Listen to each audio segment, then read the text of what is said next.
Aleluia. Vocês estão ouvindo bem aí? Amém? Abra a palavra do Senhor no segundo livro de Samuel, capítulo 1.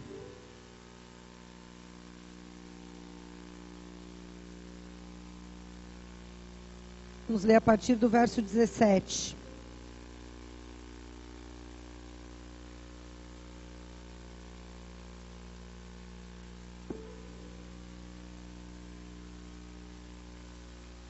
Glória a Deus.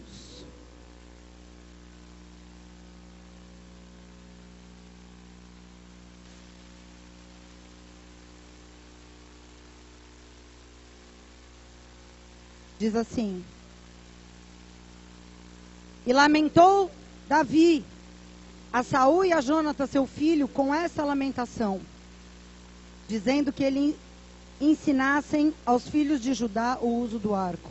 Eis que está escrito no livro de Jácer: Ah, ornamento de Israel, nos teus altos foi ferido, como caíram os valorosos. Não o noticieis em Gate, não publiquem isso nas ruas de Ascalon, para que não se alegrem as filhas dos filisteus, para que não saltem de alegria as filhas dos incircuncisos.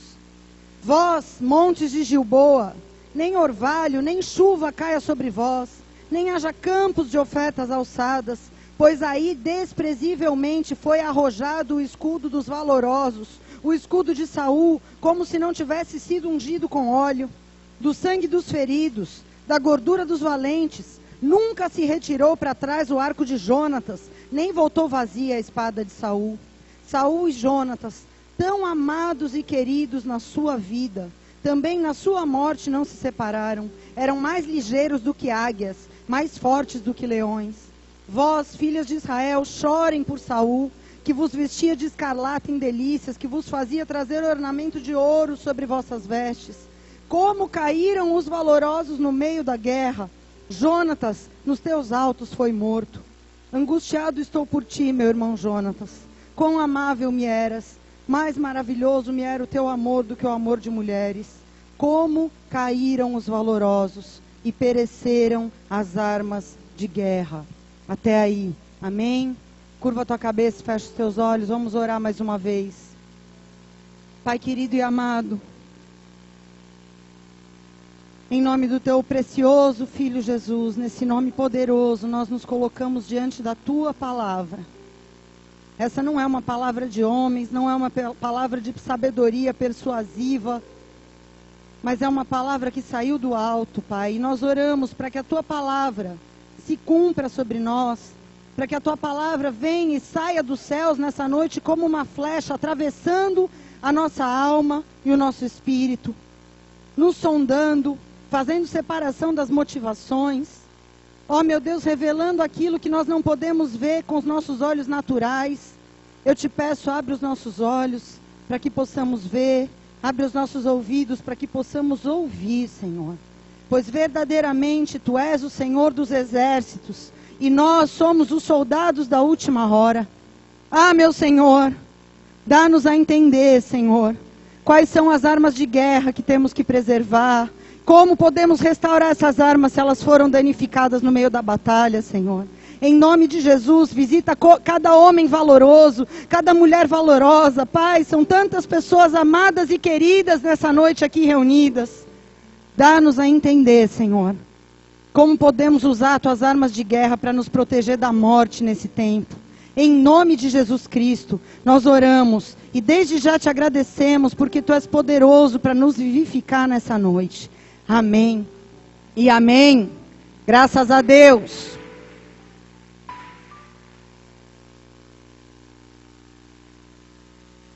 Queridos, uma vez eu estava lendo esse versículo, esse texto, e o versículo 27 saltou aos meus olhos e eu ousei colocar um ponto de interrogação no lugar da exclamação que termina esse versículo. Como? Eu me perguntei, como caem os valorosos? Como morre uma pessoa valorosa, amada e querida? Um guerreiro que é como uma águia, como um leão, e como perecem as suas armas de guerra? Porque se a Bíblia fala que isso acontece, eu quero saber como, porque eu não quero morrer. Porque eu não quero ver as armas de guerra que Deus me vê perecerem. Amém?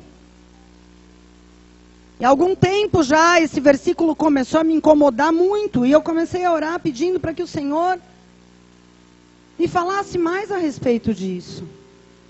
Porque eu sei que são muitas as armas de guerra que o Senhor nos dá. Muitas.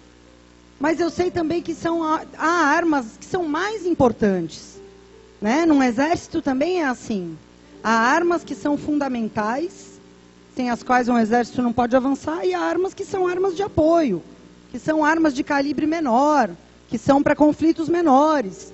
Mas há armas sem as quais a gente não pode ir para uma guerra. Porque senão, inevitavelmente, a gente vai tomar um pau e vai morrer. Não importa quão valoroso, quão amável e querido a gente seja. Amém? E vendo a velocidade das coisas, não sei se você já percebeu, mas a gente já está indo para o 4º mês do ano. Já passaram 3 meses, parece que foi ontem que a gente estava aqui cantando com o coral, né? Virando um ano, mas quarta-feira é dia 1º de abril. Mas um mês está começando, o 4º mês está começando e as coisas estão acontecendo muito rápido. E algumas pessoas falam, eu tenho a sensação de que os tempos estão sendo abreviados. Eu quero te dizer, isso não é uma sensação. Isso é um fato bíblico, uma profecia de Jesus Cristo se cumprindo. Porque em Mateus 24, 22, ele disse que, por causa dos escolhidos, no fim dos tempos, o tempo seria abreviado, ou seja, o tempo passaria mais rápido, as coisas seriam mais rápidas. Deus trabalharia mais rápido por causa dos escolhidos. Mas, ao mesmo tempo que Deus está trabalhando mais rápido, o inferno está concorrendo, e eu vou te falar, está trabalhando em 2 turnos, meu. Está trabalhando muito mais rápido. Eu, como pastora, há 12 anos nós estamos aqui, acompanhando vidas, vendo pessoas chegarem, sendo restituídas, libertas, curadas, saradas, levantadas, algumas sim caindo, algumas demorando mais no seu processo, mas eu tenho visto agora que Deus está levantando muito rápido pessoas que estão chegando, fazendo uma obra muito rápida, mas eu também tenho visto pessoas já em condições de muito entendimento, e pessoas já curadas e estabelecidas no reino, caindo de uma maneira tão rápida quanto eu nunca vi antes. É assustadora a velocidade com que as coisas têm acontecido. O que houve? Pifou? Amém. Então vamos só com a minha voz bonita e rouca. E eu tenho me assustado com isso, mas é uma verdade, a Bíblia fala isso. Se não fosse por causa dos escolhidos, Deus está correndo com o tempo para que menos gente se perca, para que mais gente seja salva, levantada e curada. Mas Satanás está trabalhando. E quem não vigia está caindo também em tempo recorde. Famílias e casamentos de cristãos estão sendo destruídos em tempo recorde. Filhos de pessoas cristãs estão se desviando.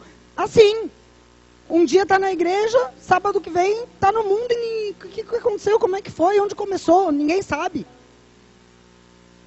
E isso é algo que deve sim nos chamar a atenção e que deve sim ser motivo da nossa meditação, da nossa reflexão sobre a nossa vida. Não para a gente ficar olhando a vida alheia, mas para a gente olhar para a nossa. Amém? Por quê? Porque nós estamos falando de pessoas valorosas, amadas, queridas, cheias de potencial, chamadas por Deus, que estão morrendo espiritualmente. Assim como Davi falou sobre Saul e sobre Jonatas. E ele fala, meu Deus, como caíram esses valorosos? Como pereceram as armas de guerra deles, Senhor? Que eram tão bons. E a primeira coisa que eu entendi é que quando alguém morre, é porque primeiro ficou vulnerável, ficou fácil para o inimigo atacar. E como é que um soldado se torna vulnerável? Quando ele está desarmado. Amém? Se a minha arma de guerra é o que me protege e que me leva a atacar o inimigo, se eu estou desarmado, eu estou pego. Perdi. Amém? Então diga para a pessoa que está do seu lado, antes de um valoroso morrer, significa que as suas armas de guerra já pereceram. E é sobre isso que a gente vai falar nessa noite. Por quê? Nesse texto que nós lemos, esse texto fala da morte de Saul e de Jonatas, que para quem não sabe era filho de Saul. Esse texto é um lamento, é o pranto, o choro de Davi, quando ele recebeu a notícia, quando o mensageiro veio contar para ele que Saul e Jonatas haviam falecido. Saul era o rei de Israel, portanto ele era o rei sobre a vida de Davi. E Jonatas era filho de Saul e melhor amigo de Davi. E Davi faz todo esse lamento, chora quando fica sabendo da morte dos dois e termina dizendo essa frase: como morreram os valorosos e como pereceram as armas de guerra. Agora eu vejo aqui uma coisa. Davi poderia ter lamentado só a morte de Jonatas.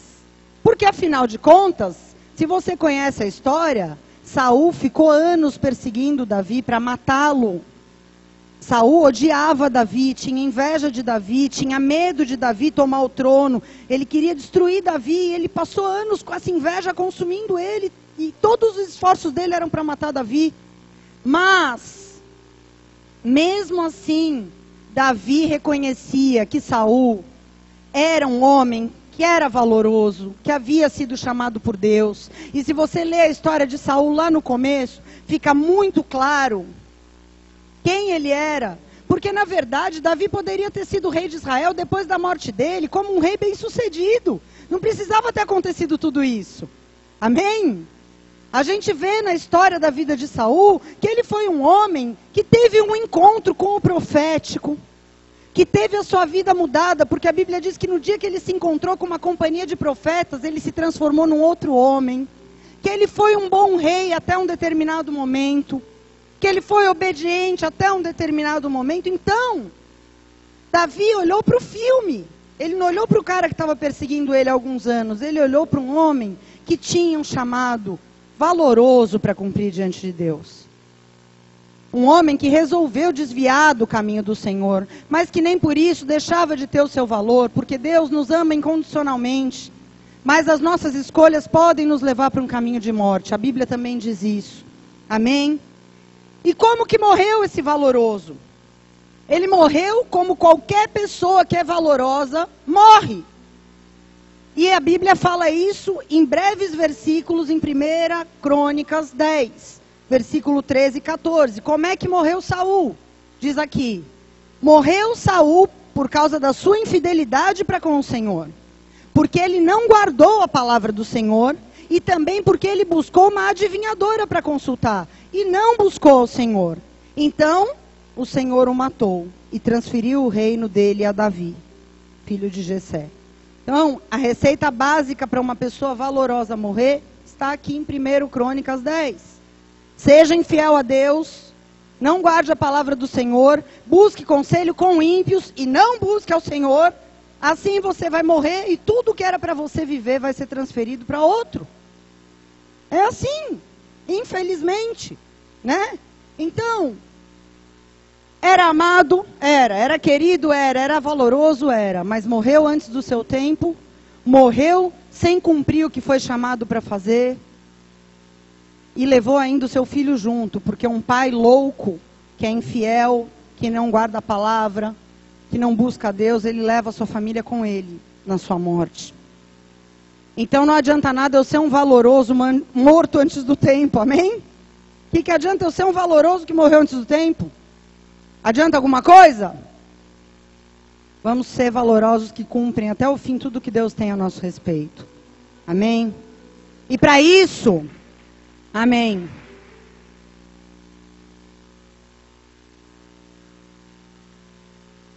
E para isso acontecer, a gente tem que permanecer armado até os dentes.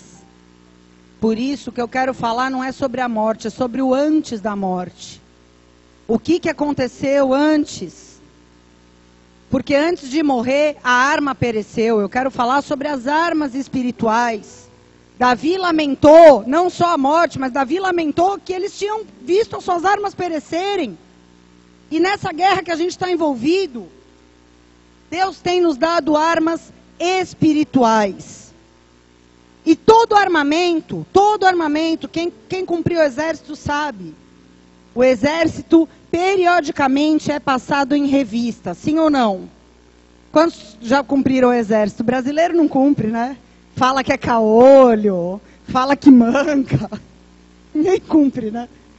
Mas se você vai num país sério, que as pessoas cumprem obrigação cívica, né?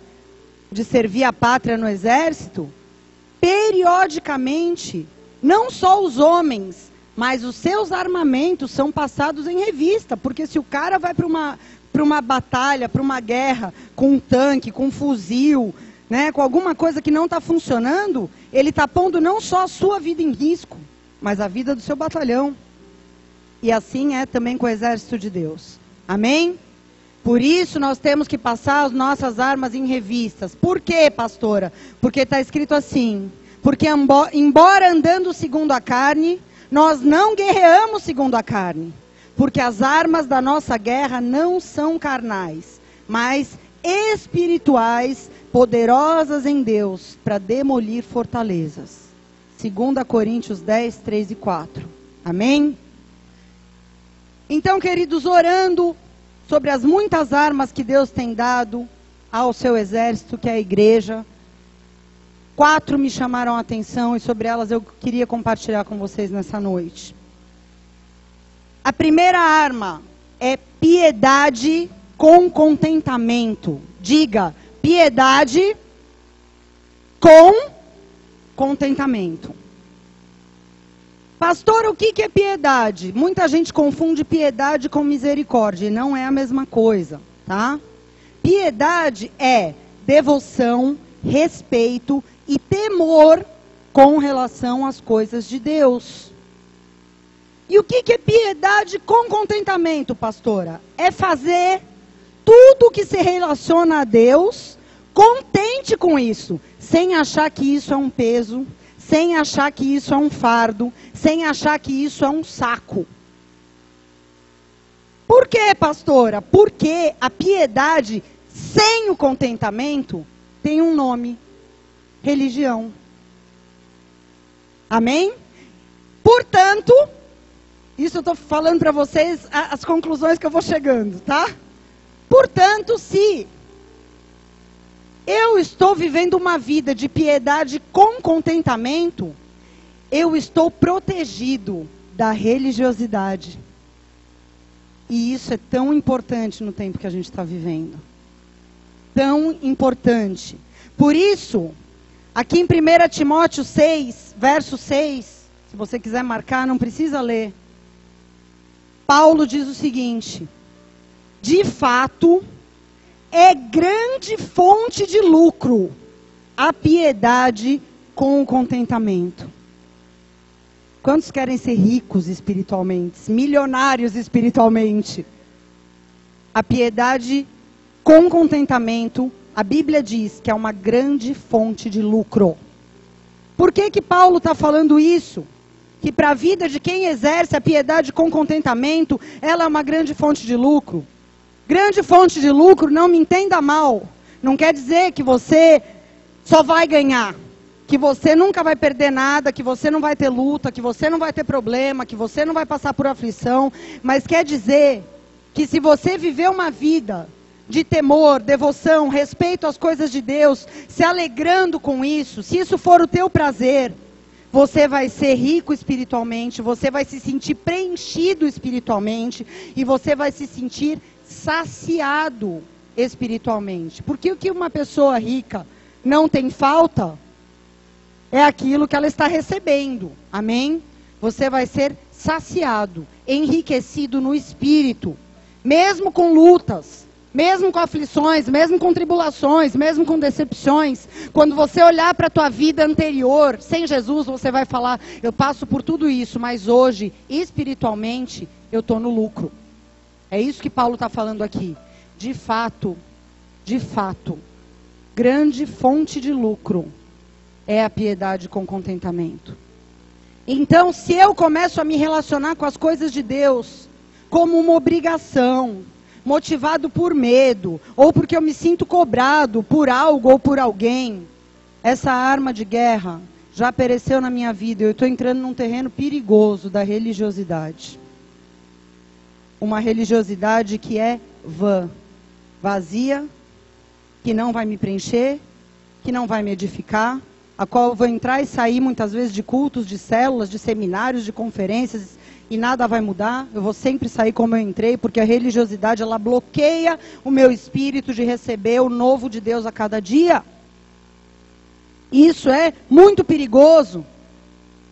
E é muito triste, porque a gente, infelizmente, no meio do povo de Deus, ouve frases que revelam uma piedade sem contentamento. Quando você comenta com uma pessoa solteira algo sobre santidade, e aquela pessoa faz uma cara de amém, né? Fazer o quê? Ou começa a murmurar que está esperando no Senhor, mas no sentido de murmuração. Tipo, tô louco para sair beijando uma, mas fazer o quê? Tem que ficar em santidade, né? Aí a pessoa vem e fala, eu quero pedir oração, porque minha vida profissional está difícil, estou com muitas dívidas. Aí você fala, tudo bem, meu irmão, vamos orar, mas você está, né, obedecendo a palavra do Senhor? Fazer o quê, né? Eu dizimo, porque senão o devorador come tudo, né? Poxa, mas a tua motivação, então, não é a gratidão, é o medo. Estão entendendo? Piedade, mas sem o contentamento, por uma obrigação, como um jugo, como uma coisa ruim, pesada. Pessoa que vem para a escala, às vezes se rastejando, como quem está indo para o matadouro, servir a Deus. Qualquer coisa é motivo para faltar, para atrasar, para pedir para alguém cobrir. O que é isso? Piedade sem o contentamento. A piedade sem o contentamento, basicamente, é aquela história. Eu não faço porque não pode. A piedade com o contentamento é, eu não faço porque eu não quero. Porque eu amo Jesus e é um prazer, uma alegria para mim não fazer. Amém? É muito diferente, é muito diferente. Às vezes você ouve as pessoas falando que estão obedecendo, mas eu sinto com jugo. O evangelho tem um jugo, queridos, ninguém disse diferente. E tem um fardo também, viu? Mas quando é com amor que eu tenho uma vida de piedade, esse jugo é leve, esse fardo é suave. Se está pesado, é porque já virou religião, já virou obrigação. Ninguém te obriga a estar na presença de uma pessoa que você ama. Ninguém te obriga a telefonar para quem você é apaixonado. Ninguém te obriga a querer fazer tudo pensando em quem você dá a sua vida por aquela pessoa. Ninguém te obriga, você faz voluntariamente porque ama. Se você não faz assim, já virou religião. Quando a gente cumpre uma direção, qualquer que seja, uma direção de Deus por amor, o que isso vai gerar em nós é paz, é alegria, é justiça no espírito, é contentamento. Pode ser que você passe por um momento de tentação, sim, porque nós passamos por tentações, mas imediatamente depois que você obedece, na hora vem um fruto pacífico de justiça, você fala, obrigado Jesus, porque eu não cedi, porque é tão bom te amar, é tão bom te obedecer, obrigado Senhor. Logo vem o fruto pacífico de justiça, é automático. Se você já viveu isso, você sabe quão prazeroso é conseguir dizer não um segundo após você ter feito isso. Quão maravilhoso é. Mas também quão ruim é você ceder, dar 5 minutos de prazer para a tua carne e depois se sentir um lixo. Quão ruim é. Então, quando eu obedeço uma direção de Deus por amor, isso me traz alegria e não um sentimento de pesar, uma tristeza de eu falar não, mas louco para falar sim. Traz também um sentimento de comparação totalmente incoerente, porque quando a pessoa está fazendo as coisas de Deus por obrigação religiosa, ela começa a se nivelar por baixo. Ela começa a se comparar com o ímpio que está prosperando e é feliz. Ela começa a se comparar com o evangélico meia boca, que faz tudo errado e aparentemente está vivendo bem. Outro dia eu ouvi uma conversa sobre um famoso jogador de futebol. Não sei quem falou, tá vendo? Ó, ele pega as minas e tá lá, ganhando dinheiro, jogando futebol dele. Isso é parâmetro? Meu parâmetro é Jesus Cristo de Nazaré. Se você quer usar o teu parâmetro, uma pessoa que está andando com Deus de qualquer jeito, é problema teu, não meu. Quando há uma piedade sem o contentamento, a gente começa a nivelar por baixo, querendo achar motivo para andar errado na vida dos outros. Quantos estão entendendo? Amém? Então, queridos, como que a gente analisa assim, meu Deus, será que essa arma pereceu na minha vida? Jesus, nos mostra nessa noite. Como é que eu posso entender isso? Se essa arma de guerra estiver funcionando na nossa vida, a gente vai ser feliz em servir ao Senhor, em viver para Ele, em se consagrar, em se santificar, em obedecer. Tudo isso vai gerar alegria e não pesar. Não motivo de eu achar que a minha vida é péssima porque eu não posso nada, porque eu sou cristão. Ok? Sabe por que que o inimigo quer tanto fazer com que a gente viva uma piedade sem o contentamento? Uma piedade mecânica?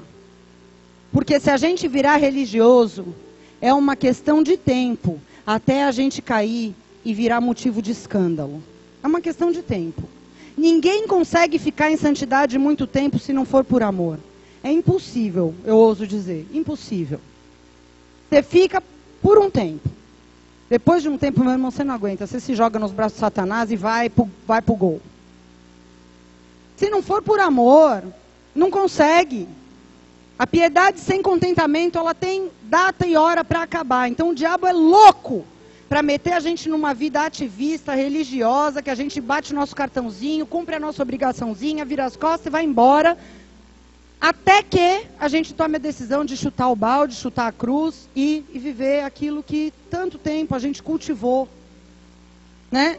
Eu tenho visto tanta gente valorosa, desde ovelhas até pessoas famosas, usadas por Deus no meio do evangelho, que a gente fica sabendo de coisas, a gente fala, meu Deus, o que aconteceu? Essa pessoa ficou louca. Expondo publicamente coisas, porque hoje em dia essa rede social é uma beleza, né? A pessoa, ela não se contenta em se desviar, ela tem que publicar os pecados dela, ela tem que postar fotos do pecado. E aí eu falo, meu Deus, a pessoa, tudo bem, tomou essa decisão, mas ela virou um motivo de tropeço agora na vida de outros, né? Mas é da noite para o dia que isso acontece? Não é da noite para o dia que isso acontece. Durante algum tempo, essa pessoa estava vivendo uma aparência de piedade. Com certeza. Ninguém que está cheio do Espírito Santo cai no dia seguinte, meu irmão. É impossível. É impossível uma pessoa cheia do Espírito Santo enxovalhar o nome de Jesus no dia seguinte.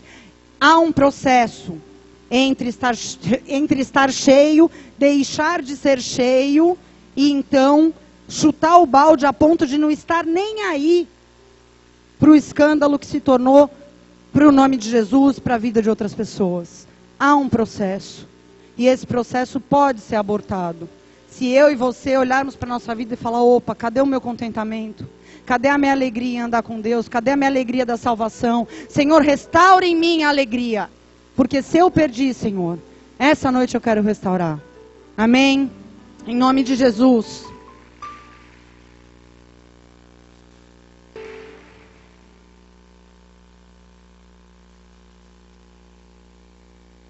A segunda arma de guerra é a renúncia. Diga, renúncia. Eu queria ler um trecho com vocês, não precisam abrir, está em Marcos capítulo 10. Verso 17, diz assim: Ora, ao sair para se pôr a caminho, correu para Jesus um homem que se ajoelhou diante dele e perguntou: Bom mestre, que hei de fazer para herdar a vida eterna? Respondeu-lhe Jesus: Por que me chamas bom? Ninguém é bom senão um, que é Deus. Sabes os mandamentos? Não matarás, não adulterarás, não furtarás, não dirás falso testemunho, a ninguém defraudarás. Honra teu pai e tua mãe. Ele, porém, replicou e disse: Mestre, tudo isso eu já tenho guardado desde a minha juventude. E Jesus olhando para ele, o amou e disse: uma coisa te falta. Vai, vende tudo o que tens e dá para os pobres, e terás um tesouro no céu. Vem e me segue. Mas o jovem, triste com essa palavra, retirou-se, porque tinha muitos bens. A renúncia é uma arma tão importante, queridos, tão importante. Sabe por quê? Ela nos protege das motivações e das prioridades erradas. Ela é tão importante. Todo momento da nossa vida a gente vai ser provado no nosso coração com relação ao que realmente é prioridade, ao valor que nós damos para Deus e para aquilo que é prioridade para Deus dentro da nossa vida. E muitas vezes a gente é provado e reprovado. Por isso, em todas, você pode achar, mas eu já renunciei tudo. Não renunciou. Pode esperar que daqui a pouco Deus vai colocar você diante de outra renúncia. Em todas as fases da nossa vida, nós vamos ter que renunciar a alguma coisa. É assim com todos os homens e mulheres de Deus na palavra, não vai ser diferente com a gente. Amém? Agora, olha que coisa. O discurso desse moço era muito bom. Primeiro ele chegou na humildade, ele se ajoelhou. Depois ele falou: o que eu faço para herdar a vida eterna? Ele estava preocupado com a vida eterna, com as coisas de Deus, né? Depois ele exalta Jesus, bom mestre. Depois ele se exalta: Jesus, tudo eu já obedeço. Desde moço, eu obedeço tudo. Ele usou essa palavra. Eu tenho guardado tudo. E grande parte das vezes o nosso discurso é igual ao desse moço. É politicamente e religiosamente correto, né? Muitas vezes a gente é assim também. Se apresenta com aquela aparência de que está preocupado, que é muito espiritual, que está preocupado com o reino. Jesus maravilhoso. Jesus, tenho te buscado, apresentando as nossas qualidades, né? Mas, por mais certinho que seja o nosso discurso, Jesus vê o coração. E a gente vai ser provado. A gente vai ser testado, porque Deus quer saber onde está o nosso coração. Sabe o que Jesus viu? Quando ele olhou para aquele jovem, ele viu que o reino não era prioridade. Mas Jesus não condenou aquele jovem. O que a Bíblia diz? Jesus, olhando para ele, o amou. Amou e disse: tem algo que te falta. Você acha que não, mas tem. E aí, diante daquela colocação de Jesus, aquele jovem podia se quebrantar e falar: é verdade, eu achei que eu estava com o coração perfeito diante do Senhor. Mas eu não estou. Eu amo o meu dinheiro. Eu amo os meus bens. Mas eu vou abrir mão, Jesus, porque meu coração não está inteiro diante do Senhor e eu vou fazer o que o Senhor está me mandando. Ele podia ter feito isso. E toda vez que Jesus me pede e te pede para renunciar a algo, sabe o que ele está fazendo? Nos amando. Ele está nos amando, está nos confrontando com a realidade do nosso coração que a gente não é capaz de ver. Nem sempre a gente é dissimulado e manipulador e está falando um negócio para tentar engabelar Jesus. Às vezes a gente não reconhece. A gente acha que está bem. Aí Jesus vem e fala: ó, você não está, tem isso, tem isso, tem isso. Toda vez que Jesus nos confronta, nos pedindo para renunciar a algo, seja uma postura, um sentimento, um relacionamento, uma coisa, não importa o que seja, Ele está perguntando: onde está o teu tesouro? O que você realmente valoriza? O que realmente é prioridade para você? Porque muitas vezes a gente está enganado quanto às nossas prioridades. A gente acha que não é prioridade, até que Jesus pede e fala: renuncia. Aí vira prioridade, né? Eu não achava que eu amava tanto essa coisa, essa pessoa, essa situação. Não achava que era tão preso, tão apegado. Pois quando a renúncia é colocada diante da gente, aí a gente vê onde realmente está o nosso coração. Esse moço podia, diante dessa confrontação, ter se quebrado, ter se rendido, mas a Bíblia diz que não. A Bíblia diz que ele ficou triste, virou as costas, e já não estava mais preocupado com a vida eterna, e já não achava Jesus um mestre tão bom. E agora ele já sabia que ele também não era tão bom assim, porque Jesus já tinha falado. O que aquele moço queria ter ouvido? Ele queria ter ouvido: meu filho, parabéns, você é nota 10, não precisa mudar em nada, vem. Ele queria ter ouvido isso: você está ótimo, cara. Você é top. E é isso que a gente quer ouvir. De Deus e do mundo, né? É isso que a gente quer ouvir. No fundo, porque a gente é muito egocêntrico. E a gente se acha muito bom, muitas vezes, como esse jovem. Ah, eu faço tantas coisas para agradar a Deus. Ninguém reconhece, ninguém vê. Só vê os meus defeitos. A gente espera, muitas vezes, ouvir de Jesus Cristo e das pessoas que Ele põe na nossa vida, os nossos acertos. O quanto a gente é bom. Só que nós não somos perfeitos. Nós estamos sendo aperfeiçoados. E nesse processo de aperfeiçoamento, a renúncia está posta como uma arma de guerra para que a gente não se perca. Para que esse processo não seja paralisado. Para que a gente não se esqueça de que a gente não é perfeito, mas que a boa obra que Ele começou na nossa vida, Ele está fazendo continuamente. Por que, pastora, que Deus toda hora quer que a gente renuncie? Porque a renúncia coloca o nosso ego no seu devido lugar. Porque a renúncia denuncia a nossa justiça própria. Porque a renúncia mostra a nossa inversão de prioridades. Só por isso. Se o coração daquele moço tivesse verdadeiramente disposto a ouvir o que Deus queria falar, e não o que ele queria ouvir, eu entendo que ele teria se colocado assim. Podia até se ajoelhar, podia ter falado que eu faço perder a vida eterna, podia ter chamado Jesus de bom, mas o final da colocação teria sido diferente. Jesus, eu tenho tentado obedecer tudo isso, mas o Senhor, que pode ver o meu coração, me diz: o que me falta? O que eu preciso renunciar? O que eu preciso mudar e não estou vendo, Jesus? O Senhor vê todas as coisas, eu não vejo.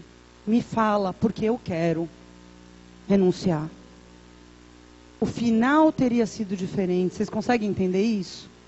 Não tem problema exaltar Jesus, não tem problema você falar que é a vida eterna, não tem problema você colocar o quanto você tem tentado se esforçar, mas tem problema você achar que está certo em tudo.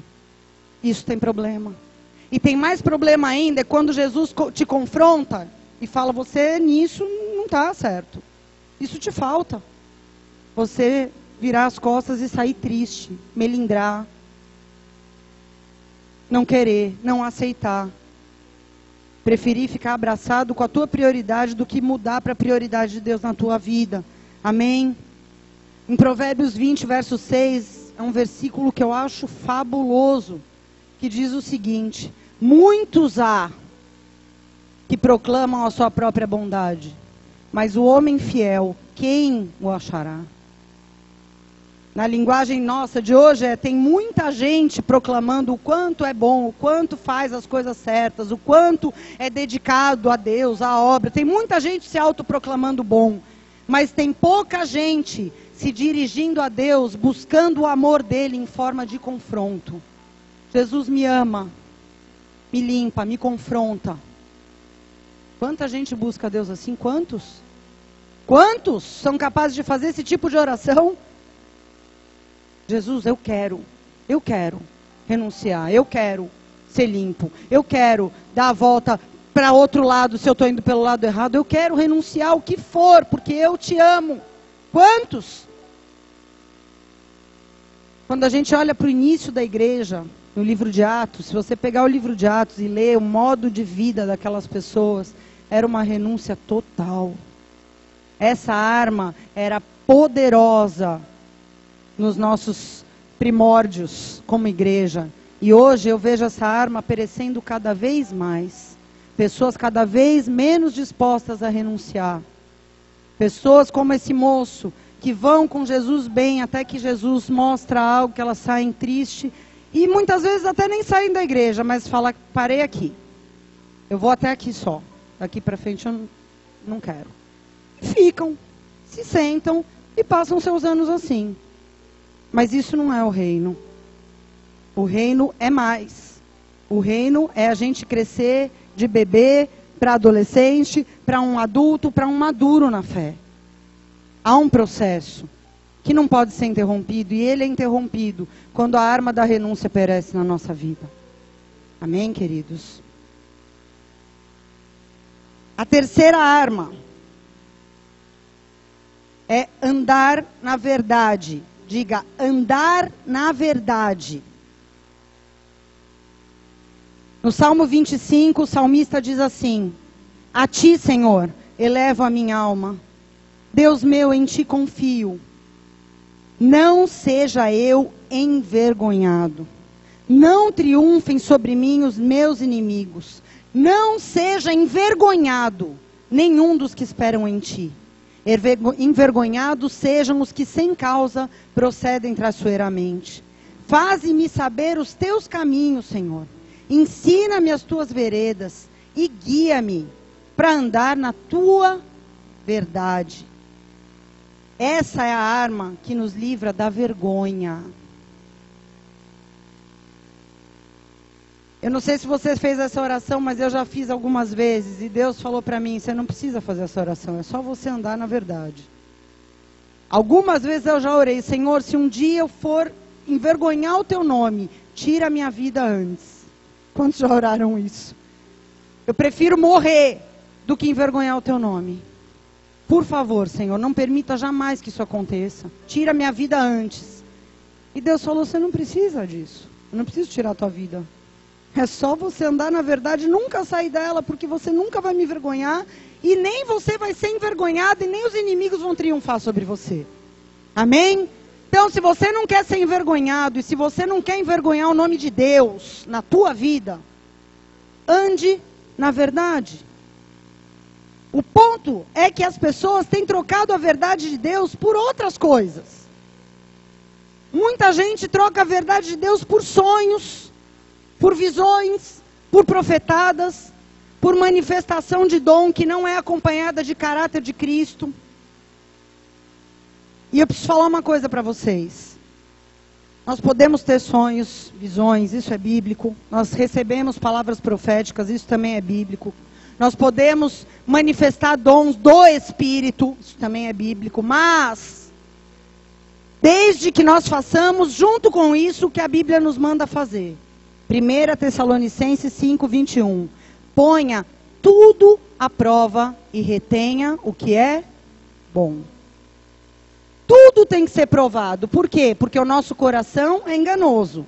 Porque existem falsos profetas. Porque existem falsos mestres. Tudo isso a Bíblia fala. Amém? Então, qual é o filtro? Onde que eu posso provar tudo, pastora? Eu posso provar tudo na palavra. Porque a palavra é a verdade absoluta. Amém? Ok. O problema é quando uma pessoa, por causa dos seus desejos, começa a valorizar mais um sentimento do que a palavra. Começa a valorizar mais uma experiência do que a palavra. Começa a valorizar mais um arrepio, uma manifestação do que a palavra, do que a verdade. Mas eu quero te dizer uma coisa. Se você não provar tudo, algum momento o espírito de engano vai te pegar.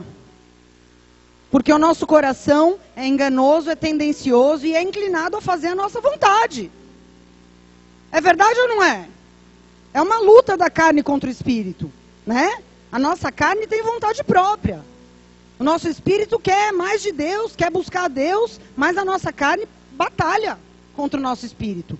Então, se a gente não passar tudo pelo filtro da palavra, a gente corre um sério risco de ser enganado. Por isso que a gente não pode considerar nada que é incompatível com a palavra. Nada.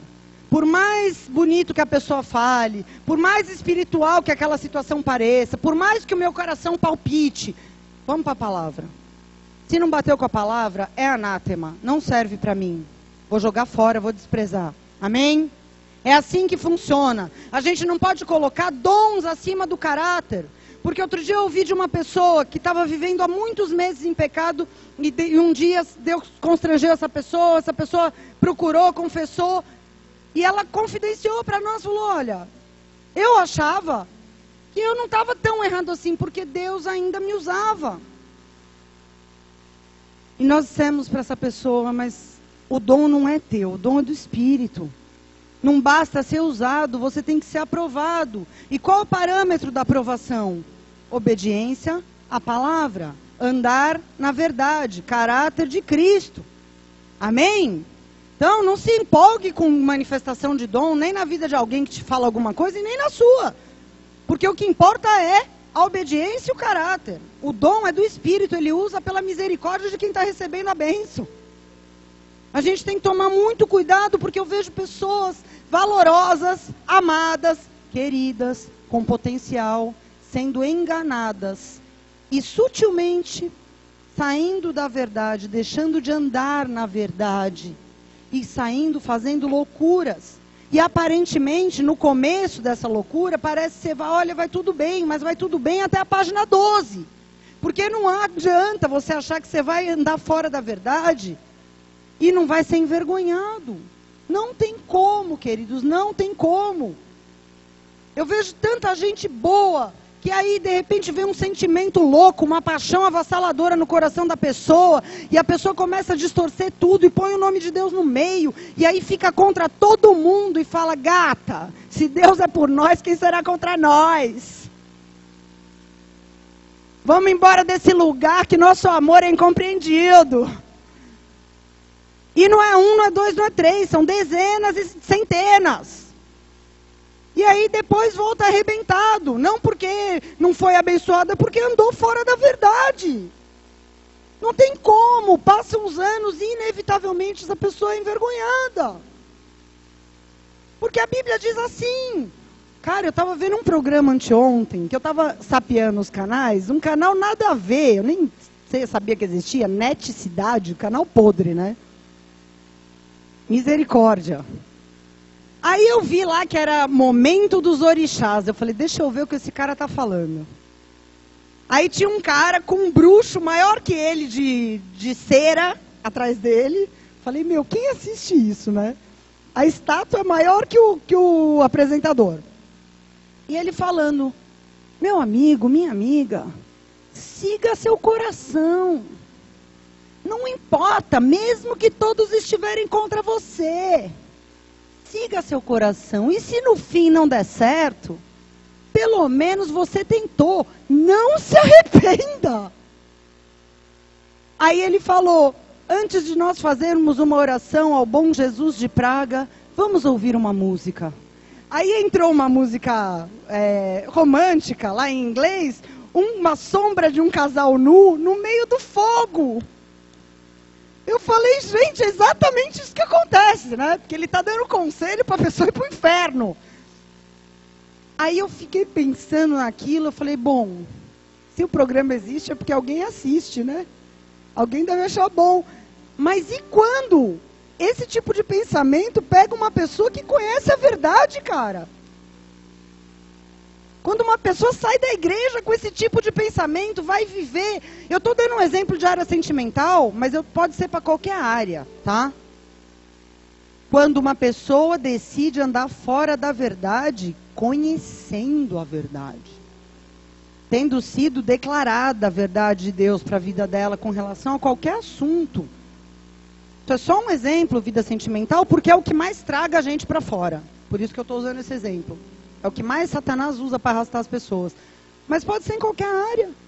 Pode ser profissional, pode ser ministerial, pode ser financeira, pode ser conjugal. Quando a verdade é apresentada e você fala, não quero, vou andar do meu jeito. Não creio que é assim, não entendo assim. Sabe o que acontece? Olha o que a Bíblia fala em 2 Tessalonicenses 7, versículo 11. Quando uma pessoa tem prazer na injustiça, quer andar fora da verdade, Deus, não é o diabo não, Deus lhes envia a operação do erro para que creiam na mentira. Se você confronta uma pessoa assim, você vai ver que ela acredita na mentira. E você fala, meu Deus, como que pode? A pessoa, não é que ela está inventando não, ela crê. Porque vem sobre ela o que a gente chama de espírito de engano e que a Bíblia e o apóstolo Paulo também chama de operação do erro, cara. A vida da pessoa é tomada para que ela creia na mentira, porque ela teve prazer na injustiça. Ela teve prazer em contrariar a verdade, em sair fora do caminho reto. E aí vem sobre ela a operação do erro, segundo a eficácia de Satanás, é o que a Bíblia diz. Quando a gente se abre para viver um evangelho segundo nossas próprias vontades e interpretações, a gente está abrindo a porta para essa operação do erro entrar na nossa vida e destruir a nossa vida. Porque a partir do momento que você tomou essa decisão, um abismo vai chamar o outro, é inevitável. A partir do momento que você desfez de uma verdade, tomou uma mentira para a tua vida como se fosse verdade, aí é uma sucessão de abismos que vão se seguir. Quem já viveu isso sabe o quão difícil é voltar. Porque é diferente uma pessoa que faz as coisas erradas, mas ela está na ignorância. Ela não está jogando a verdade de Deus fora para viver uma mentira. Ela é ignorante. Ela vai sofrer? Vai sofrer, mas o peso é muito menor do que quem sabe e despreza. Ou a gente vai viver um evangelho segundo a nossa própria vontade, o nosso próprio evangelho, e vamos virar Allan Kardec modernos, né? Você vive o evangelho segundo aquilo que você acha. Ou a gente vai viver a verdade da palavra e vai andar nela. E essa é a arma de guerra mais poderosa que tem, para a gente não ser envergonhado. Pode ser que não seja fácil? Não é fácil. Mas eu prefiro ficar com essa opção. Porque eu não quero ser envergonhada pelo inimigo, eu também não quero envergonhar o nome de Deus na minha vida. Andar na verdade, por mais difícil que seja. E eu não estou dizendo para você que é fácil, porque eu sei que há momentos que a gente tem conflito até com família, por causa de andar na verdade. Mas nós não vamos ser envergonhados. Porque aquele que anda na verdade não será envergonhado. Envergonhados e confundidos serão aqueles que... Vou achar aqui. Procedem traiçoeiramente. Se desviar da verdade é proceder traiçoeiramente, é trair o teu Deus, é ser infiel. Amém? Aplauda o nome do Senhor.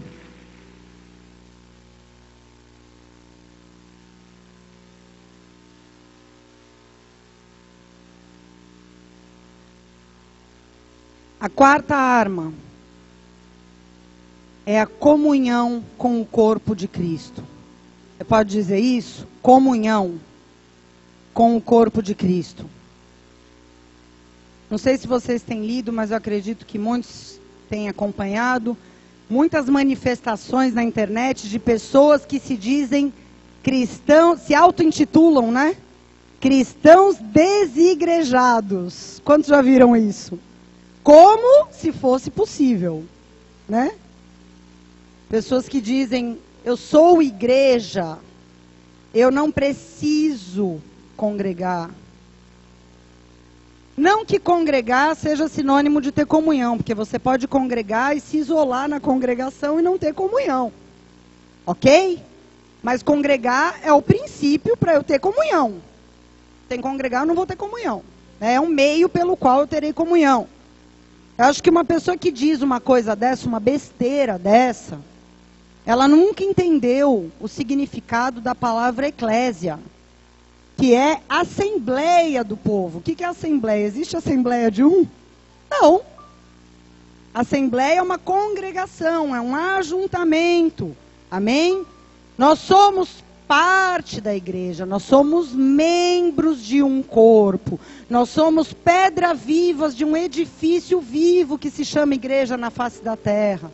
Uma pedra só não é igreja, um membro só não é igreja, uma parte só não é igreja. A igreja é a congregação daqueles que foram chamados, escolhidos, eleitos, salvos, filhos do Deus vivo. Amém? É assim que Deus nos ensinou quando a igreja começou, quando a igreja foi estabelecida há 2000 anos. Já começou, com certeza, com pessoas que tinham esse tipo de ideia. Porque lá em Hebreus 10, 25, o autor da carta já fala: não abandone a sua congregação como alguns têm feito. Então é sinal que essa ideinha de crente desigrejado já existia 2000 anos atrás. Senão o cara não ia escrever, né? Não deixe a sua congregação como alguns têm feito. Antes, admoestem uns aos outros, porque o dia está próximo. Ele fala: não abandone. Lá em Atos 2,46, a igreja começando, diz que eles perseveravam unânimes. Unânimes é o quê? Juntos, não cada um na sua. Juntos, perseveravam unânimes nas casas e no templo. A comunhão é uma arma de defesa poderosa. Por quê? Porque em isolamento a gente é alvo muito fácil para o inimigo. Isso, cara, no mundo animal, você não precisa ser um ser humano para entender esse princípio. Eu assisto muito aquele Animal Planet com os meus filhos, eles amam. E todas as vezes que a gente assiste os programas na África, os animais andam em bando. E quando acontece de um mais frágil se destacar e ficar para trás, imediatamente os leões vêm e devoram. Não tem boi.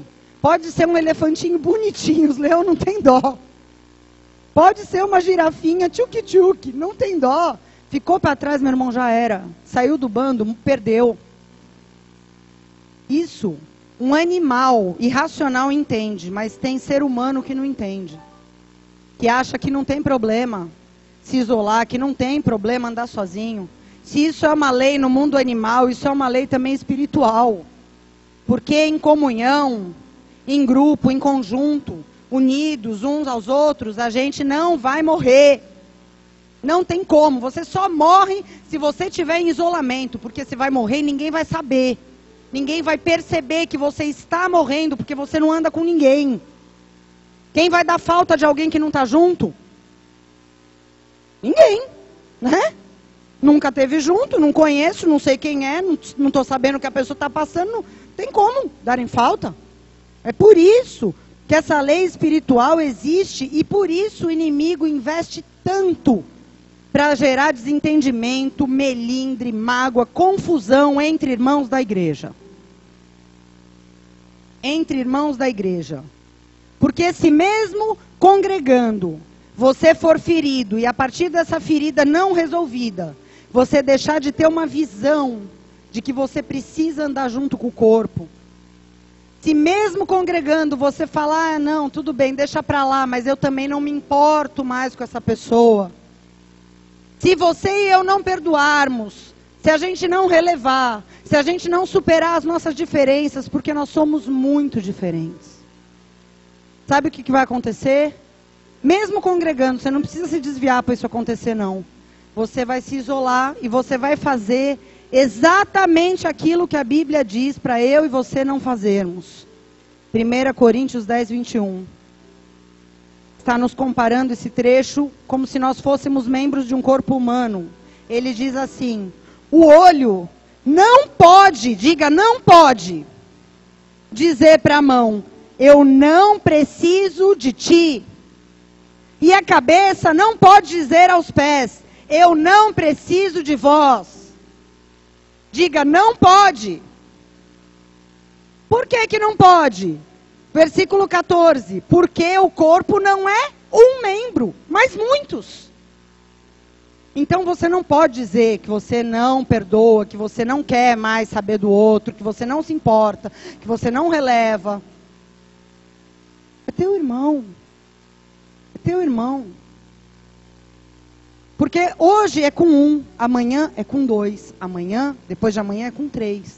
Daqui a pouco é com o líder, daqui a pouco é com o outro fulano, daqui a pouco você se isolou. E isolado é uma questão de tempo para você morrer. Fica tranquilo. Estão entendendo, queridos? Essa é a verdadeira comunhão. Sabe qual é? Você admitir que sozinho você não vai a lugar nenhum. Que é melhor você acessar. Por isso que Jesus fala, quando você for trazer a tua oferta no altar e lembrar que você está com problema com alguém, nem traz. Vai se acertar com a pessoa e depois você traz a tua oferta. Por quê? Porque nada é mais importante do que a comunhão. Não adianta servir, não adianta ofertar, não adianta dizimar. Se você tem algum problema com alguém, meu irmão, resolve. Resolve, porque essa arma é poderosa. Sabe por quê? Porque ela nos protege da independência. A gente tem mania de querer ser independente. Ela nos protege da autossuficiência. Desse negócio de é eu e Deus. Não, não é você e Deus. Porque eu e Deus nunca existiu na Bíblia, nunca existiu no reino e não existe na igreja. É a Deus e ao teu próximo como a ti mesmo esse amor. Amém?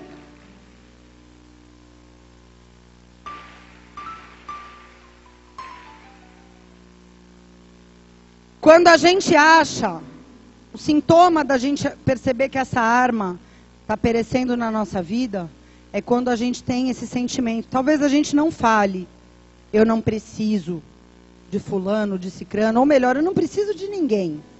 É eu e Deus. Se eu não acho alguém bom o suficiente para me corrigir dentro da igreja, tem pessoa que não recebe correção de ninguém, que não recebe ensino de ninguém. É eu e Deus. Se Deus falar, ninguém é bom o suficiente aqui para se dirigir a mim, para me aconselhar. Então essa arma de guerra pereceu na tua vida. Por mais que você congregue, por mais que você frequente culto, célula, sirva. É fato, essa arma pereceu. Agora uma coisa que me chama a atenção sobre essas armas de guerra é que todas elas apontam para a cruz. Não sei se vocês perceberam isso, mas todas essas armas apontam para a cruz. A piedade com contentamento aponta para a cruz, porque quando uma pessoa é feliz em pagar um preço, você ser feliz para pagar, você pagar feliz, né? Você me perguntar, pastora, você pagaria para pregar? Pagaria. Diante de Deus, eu pagaria. Eu pagaria para servir a Deus. Eu pagaria. Dinheiro, pagaria. Se custasse, quanto é, eu pagaria. Porque é tão bom, eu pagaria. Espero que você também. Amém? Por quê? Porque quando você é feliz em pagar, todo mundo reclama quando tem que pagar, né? Você é feliz em pagar um preço. É sinal que você reconhece o valor do sacrifício naquela cruz. É sinal, poxa, eu estou tão feliz, porque o salário do pecado é a morte, eu não vou morrer, porque Deus pôs um substituto no meu lugar. Então eu pago qualquer coisa, feliz. Amém? A renúncia aponta para a cruz, por quê? Porque ele pagou o preço do meu pecado, mas ele falou o seguinte: negue-se a si mesmo, renuncie, tome a tua cruz e me siga. A renúncia aponta para a cruz. Renuncie o que for preciso, toma a tua cruz e siga. O andar na verdade aponta para a cruz também, por quê? Porque andar na verdade é, Senhor, que seja feita a tua vontade, não a minha. Eu quero andar na tua verdade, não na minha. Eu estou indo para cá, mas agora eu entendi essa verdade. Senhor, eu quero andar na tua verdade. E a verdade é o verbo que se fez carne naquela cruz. E a comunhão aponta para a cruz, porque a Bíblia diz que na cruz a inimizade entre Deus e nós foi desfeita. Mas também foi desfeita a inimizade entre nós. Por quê? Porque nós somos muito diferentes. Mas maior é o que nos une do que as nossas diferenças. Nós temos diferenças? Temos. Não somos iguais. Não vamos concordar em tudo, é verdade. Mas muito maior é aquilo que foi feito na cruz e nos une, que é o amor de Cristo, que é o perdão dos pecados, que é a salvação, que é a morada eterna no céu. Isso é muito mais importante e maior do que as nossas eventuais diferenças. Portanto, a comunhão também aponta para a cruz. Amém, queridos? Então, eu não sei, aleluia.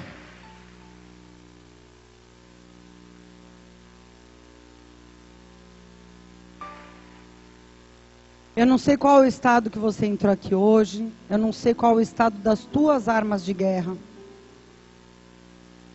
Mas o apóstolo Paulo disse que todas as vezes que nós estivéssemos diante dessa mesa, nós deveríamos examinar a nós mesmos. Para quê, pastora? Para que me examinar? Para que eu possa, depois de me examinar, assumir a minha condição. E para que eu possa, depois de assumir a minha condição, me expor diante daquele que pode me restaurar e me renovar em todas as coisas. Amém? Fecha os teus olhos no teu lugar. Curva a tua cabeça.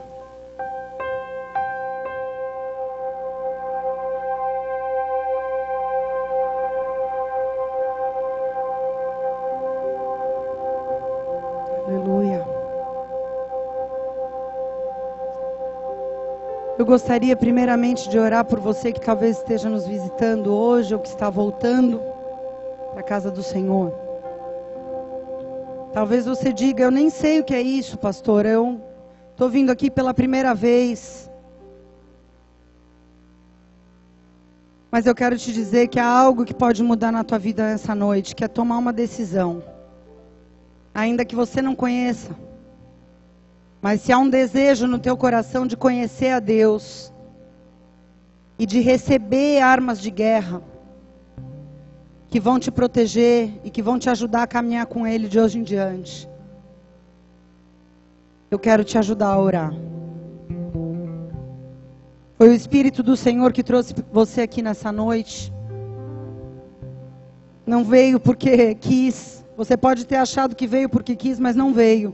Você veio porque essa foi a noite que Deus preparou para que você estivesse na presença dEle, para que você sentisse a sua presença, ouvisse a sua voz, pela primeira vez, talvez.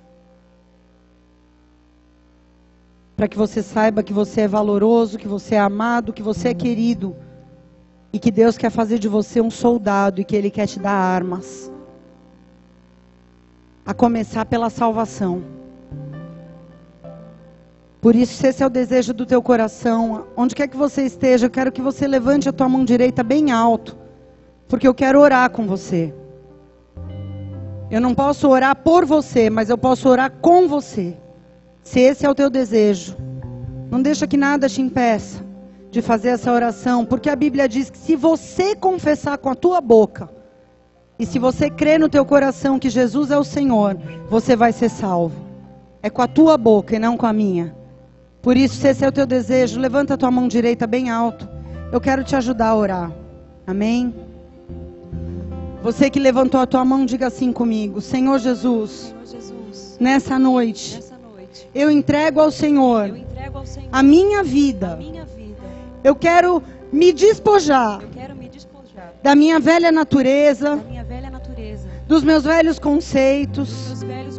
Eu quero te pedir perdão pelos meus pecados, por tudo aquilo que eu cometi até o dia de hoje, que me separou do Senhor.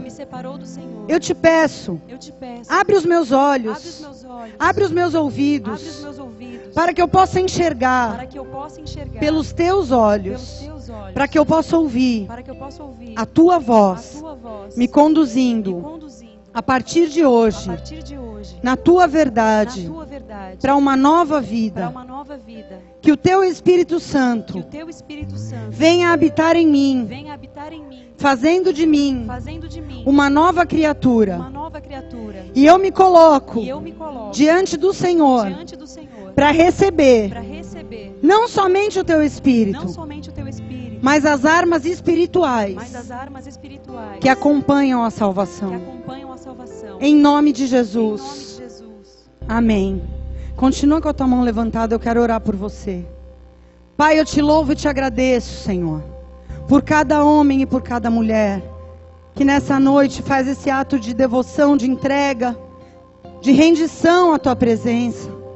Eu quero te pedir, Espírito Santo, que eles saiam daqui marcados por ti, mas que ainda hoje, nessa noite, o Senhor possa visitá-los com teu amor, com a tua presença, com a tua suave presença, Senhor. Ao entrar em suas casas, ao deitar em suas camas, eles sejam visitados pelo teu amor.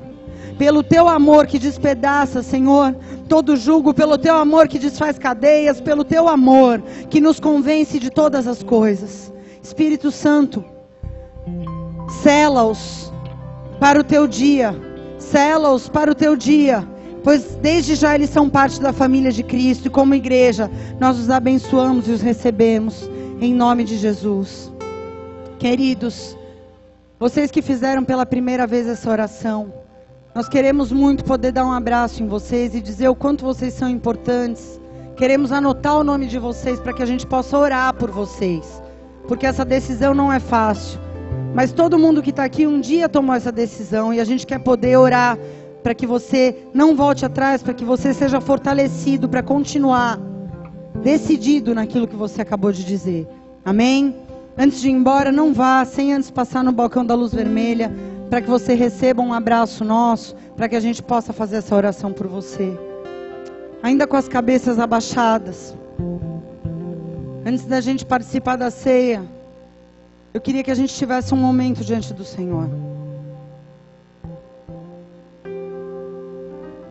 Porque essa noite de reflexão é tempo da gente olhar para dentro de nós, de você pedir: Senhor, abre os meus olhos para ver o estado da minha armadura.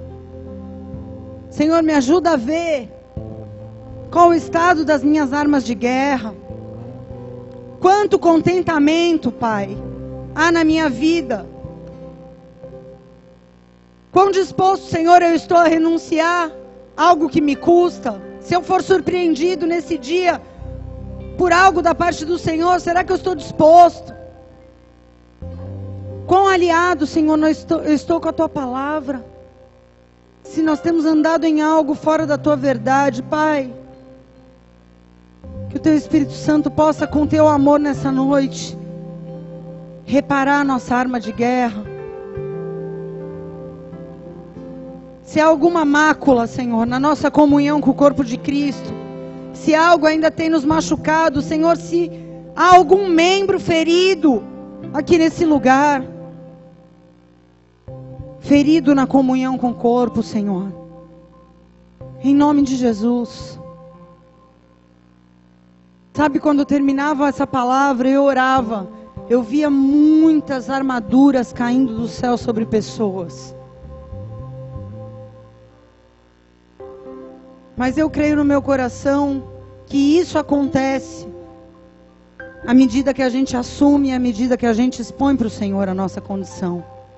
Eu não posso receber algo novo se eu não enxergo que o que eu tenho está danificado.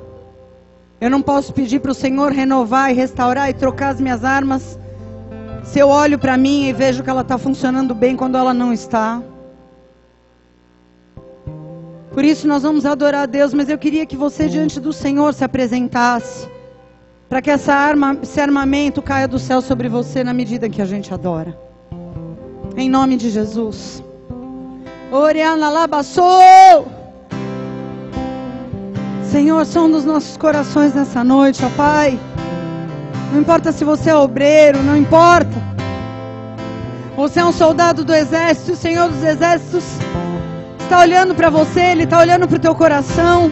Ele quer renovar as tuas armas de guerra. Oh!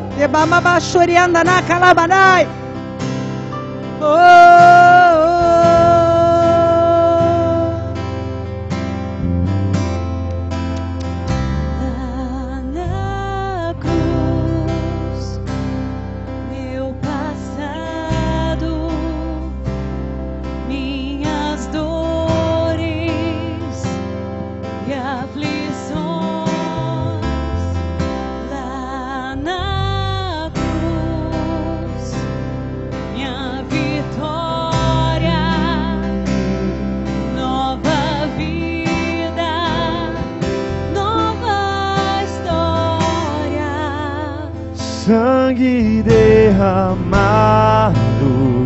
preço que foi pago por amor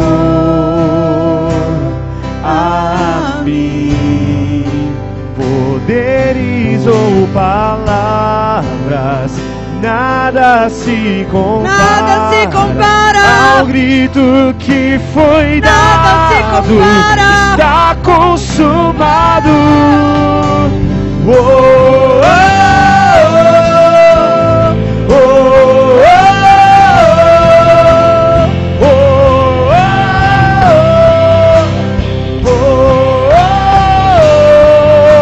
oh, oh, oh.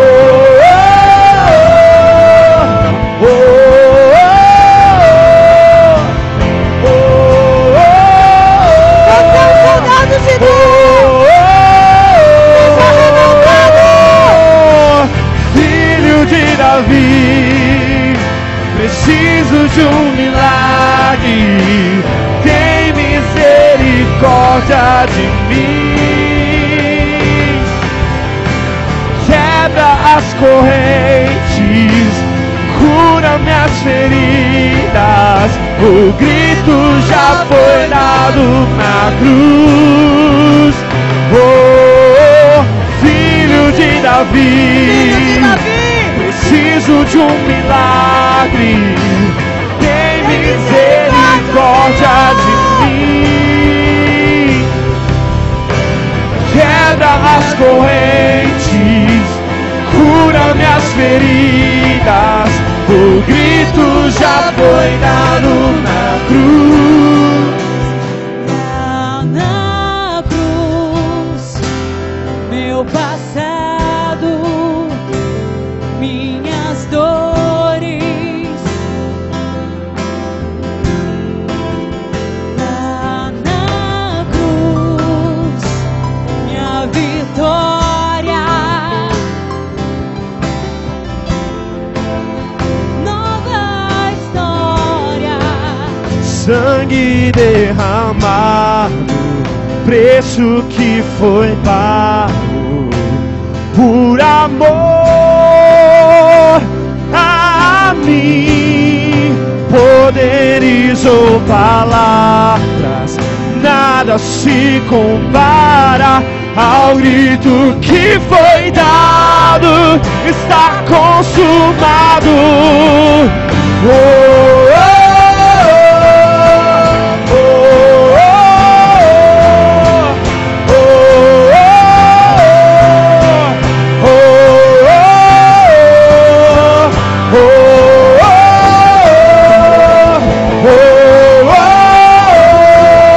oh, oh,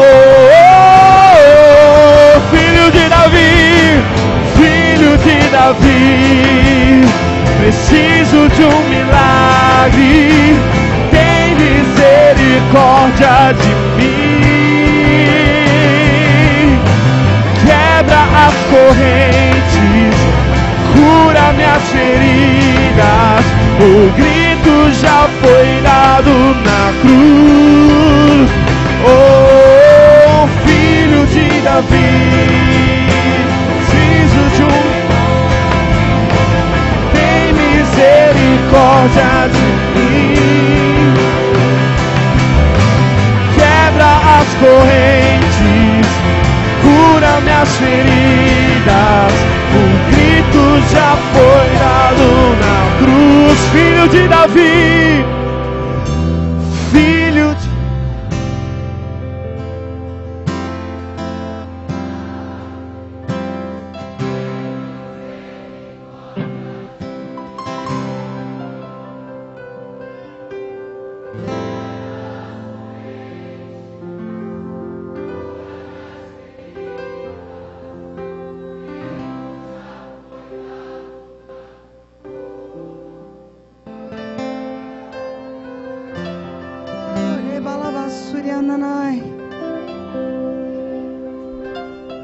Os diáconos podem vir aqui à frente.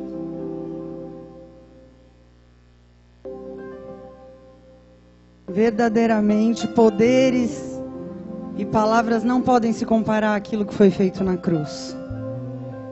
É por isso que toda a base de todas as armas de guerra espirituais, todas, estão na carne que foi massacrada e no sangue que foi derramado. Esses elementos aqui são símbolo de todas as armas de guerra que você possa ter.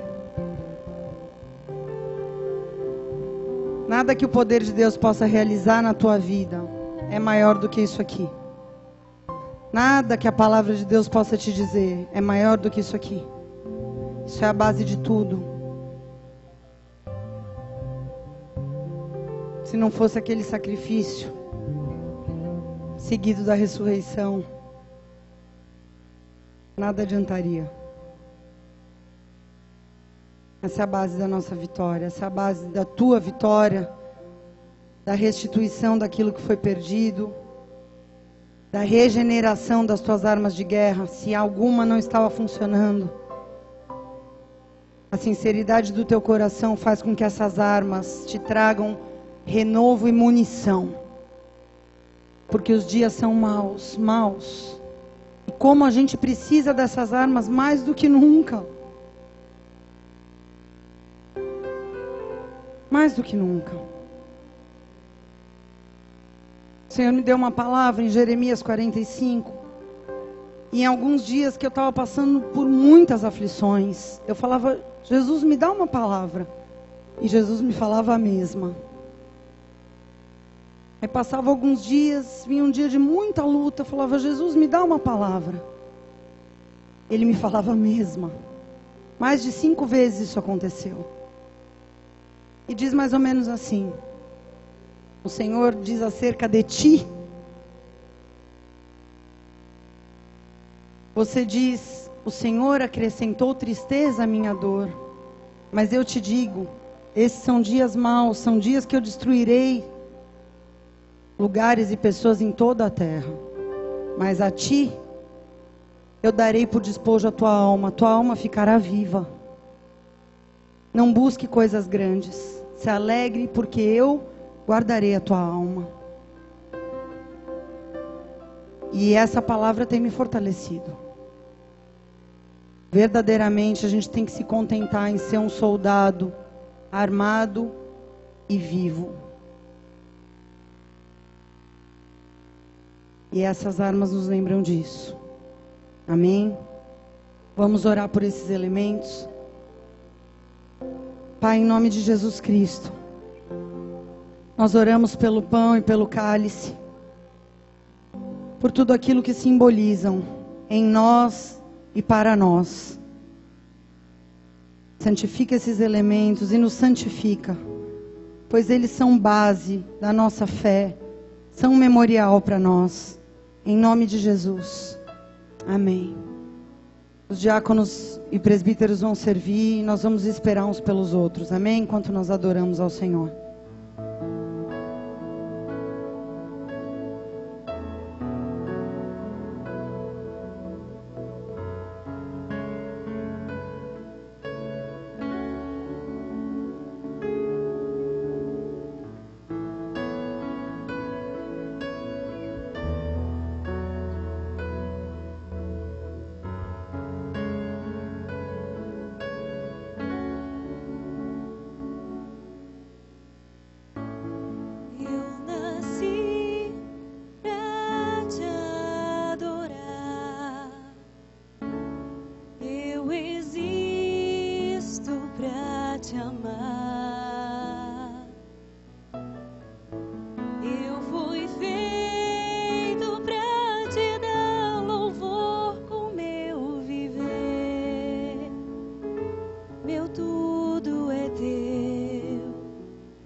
veja só a ti.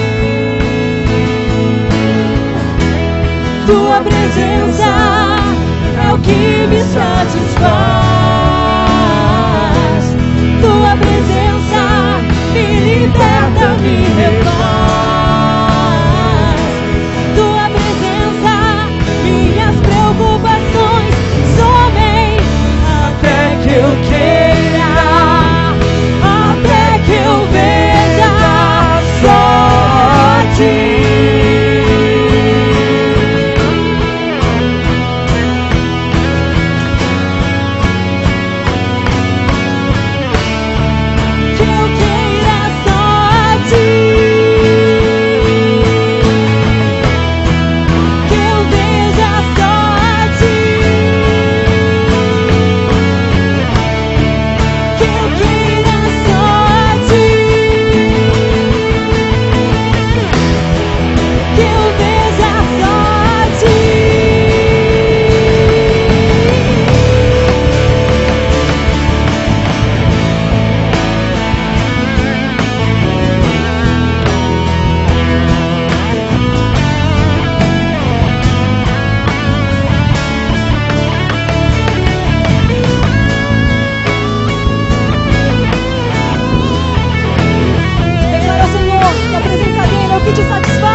satisfaz.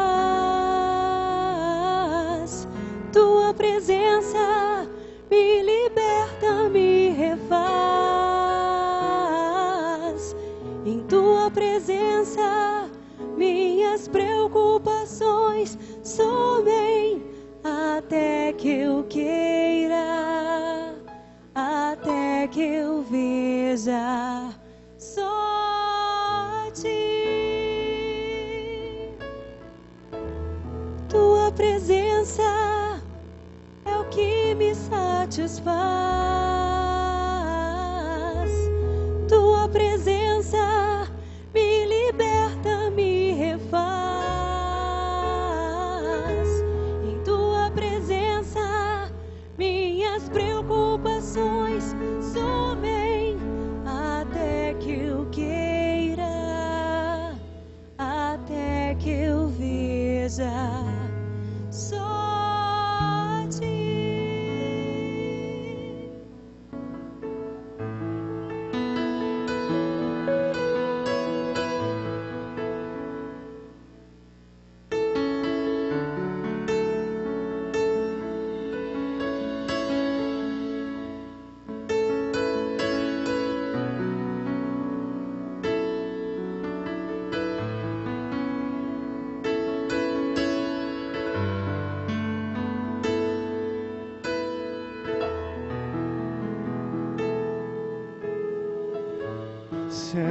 o som da tua noiva.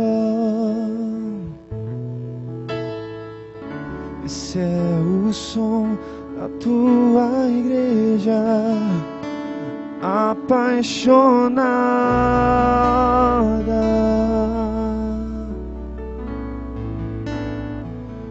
fascinada por ti. Esse é o som.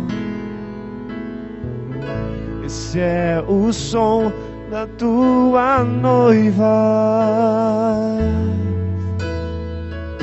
Esse é o som da tua igreja apaixonada,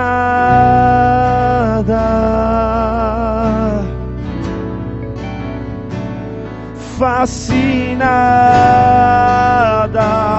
por ti. Vem Jesus, vem Jesus,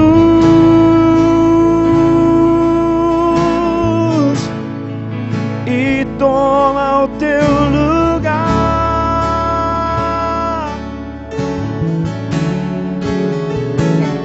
Vem Jesus,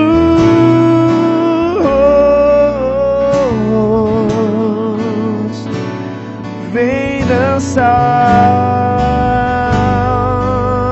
Ora, vem Jesus, vem Jesus, vem Senhor, e toma o teu lugar, o primeiro lugar. Vem Jesus,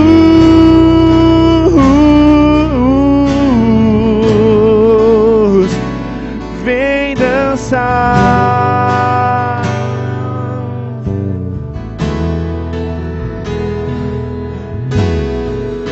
Esse é o som da tua noiva. Esse é o som da tua igreja apaixonada. Estamos apaixonados por ti, Senhor. Fascinada.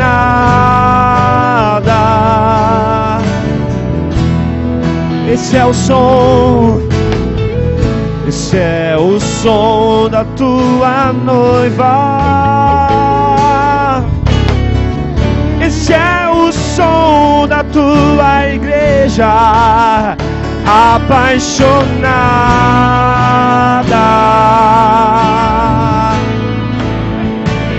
fascinada por ti. Levante a sua voz. Vem Jesus, ora vem, e toma o teu lugar.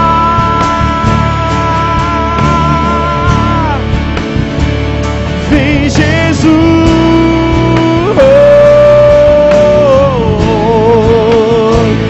vem dançar, vem dançar, vem dançar, vem dançar. Vem Jesus,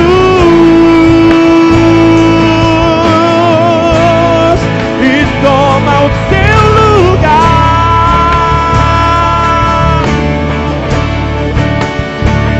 Vem Jesus,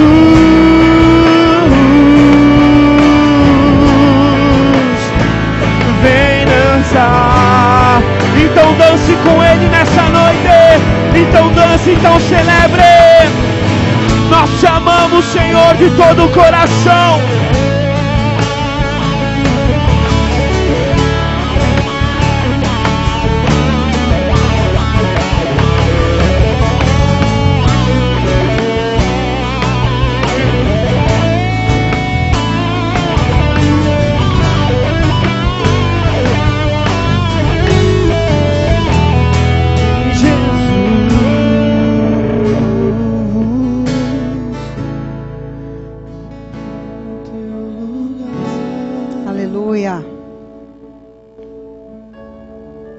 Levanta bem alto o cálice e o pão.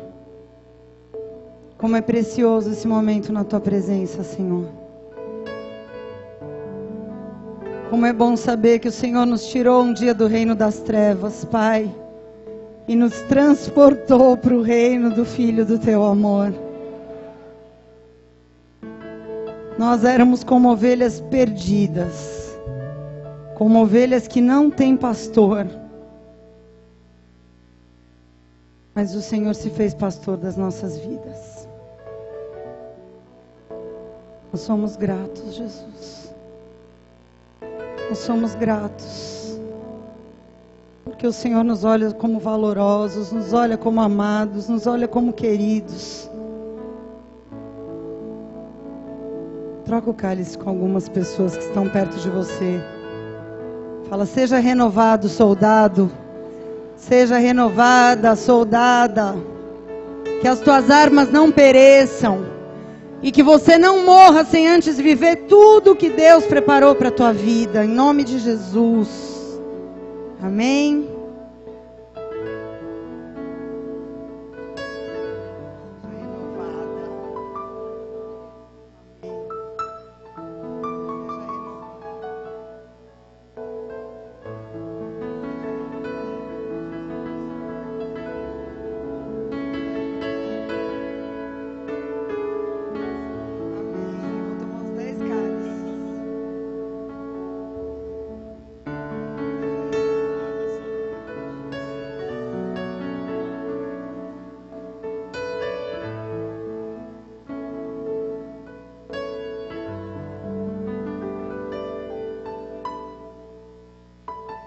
Aleluia.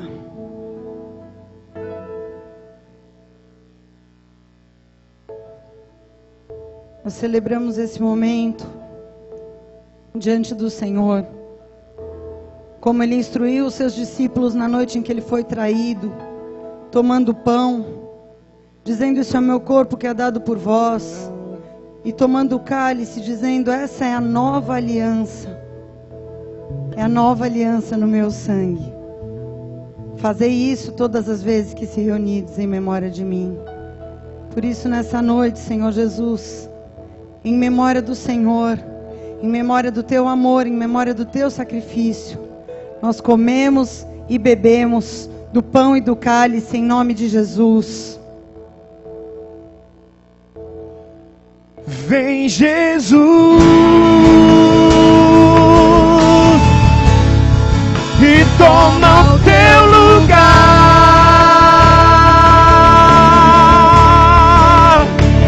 Vem, Jesus,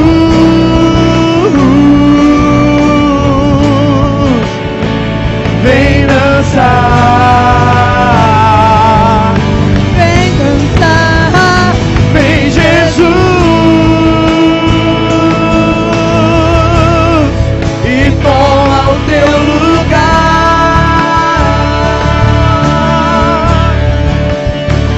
Vem, Jesus,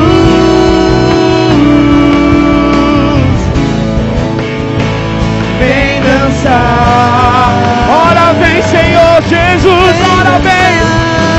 Vem, Jesus, ora vem, Jesus, e toma o teu lugar.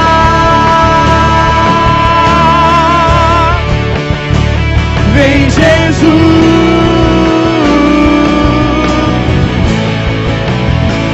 vem dançar. Vem dançar.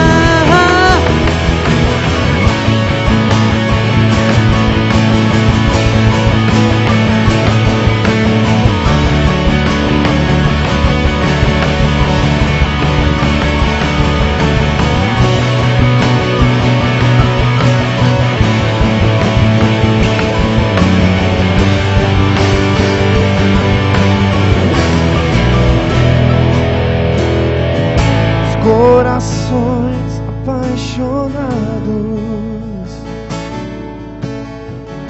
os corações entrelaçados, meu e o teu,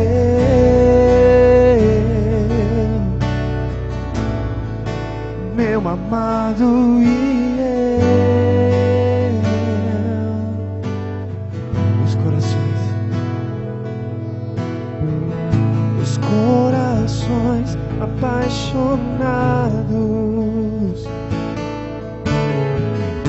os corações passados, o meu e o teu,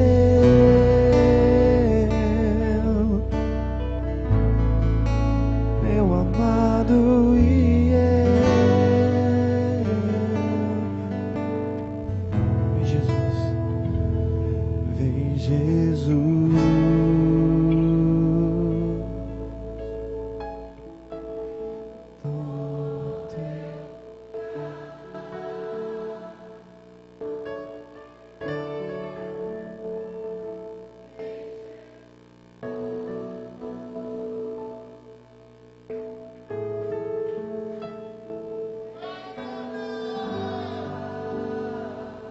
Vem Jesus,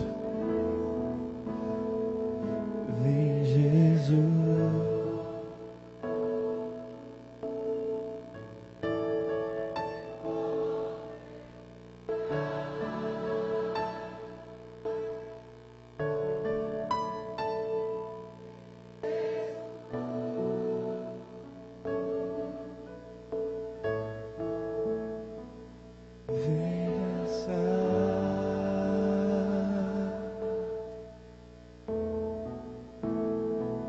Pegue na mão do seu irmão. Dá vontade de ficar, né? Vontade de pôr um travesseirinho ali no canto e ficar. Ai, como Deus é bom. Como é bom a presença de Deus, amém? Que essa presença nunca se aparte da tua vida. Você possa sentir essa presença onde você for. Ainda que você ande no vale da sombra da morte, você sinta essa presença. Amém? Todos os dias da sua vida. Que a misericórdia e a bondade te persigam, como diz a palavra do Senhor. Amém? Porque se Deus é por nós, quem será contra nós? Agindo Deus, quem impedirá? Oremos todos. Pai nosso que estais nos céus, santificado seja o teu nome. Venha a nós o teu reino. Seja feita a tua vontade, assim na terra como nos céus. O pão nosso de cada dia nos dai hoje. Perdoa as nossas dívidas, assim como nós perdoamos aos nossos devedores. E não nos deixe cair em tentação, mas livra-nos do mal, pois teu é o reino, o poder e a glória para sempre. Amém e amém. Levanta tua mão direita bem alto.